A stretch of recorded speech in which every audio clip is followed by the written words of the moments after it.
The Oxford Canal was one of the earliest and for many years one of the most important canals in southern England. It was authorised in 1769, putting it right at the dawn of the canal era.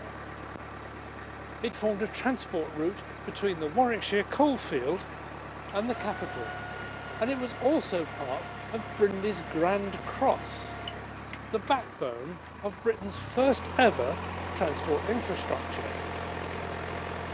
Brindley's 91-mile route of the Oxford Canal twisted and turned as it slavishly followed the contours of the land, but that was the style of early canal building. Within a very few years, however, it began to look hopelessly inefficient for the effective transport of goods.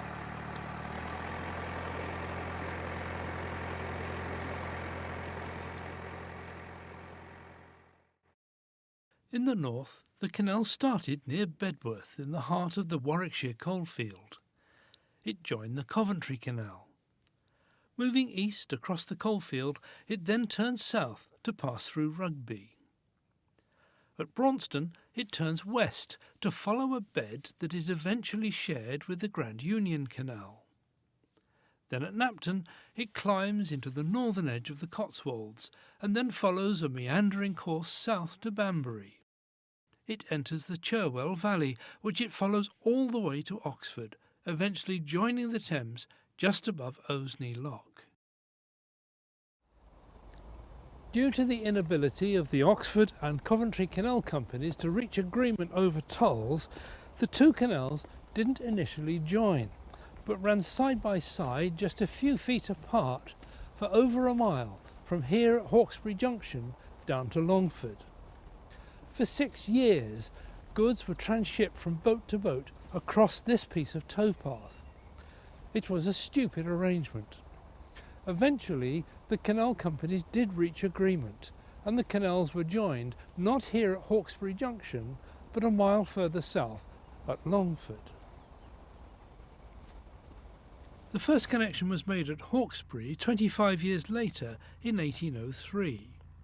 Some 30 years after that, when the Oxford Canal was straightened and shortened, the connection basin that we know today was created and the junction bridged in 1837.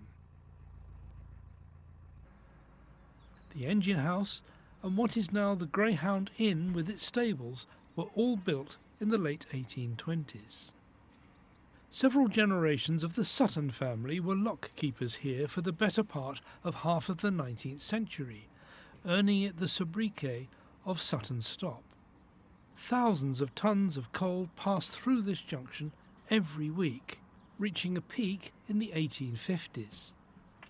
But of course, it's much cheaper and more efficient to carry coal by rail, and so traffic steadily declined as the canal companies lost business to the railways, until by the 1940s practically all trade had ceased.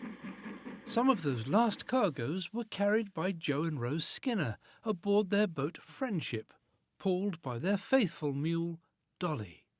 Their story is told in Hugh Potter's excellent book The Last of the Number Ones, published by Waterways World.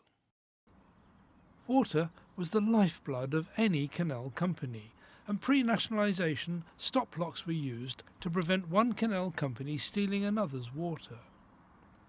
The change in level is only ever a few inches. They also made the boats stop so that a toll could be exacted.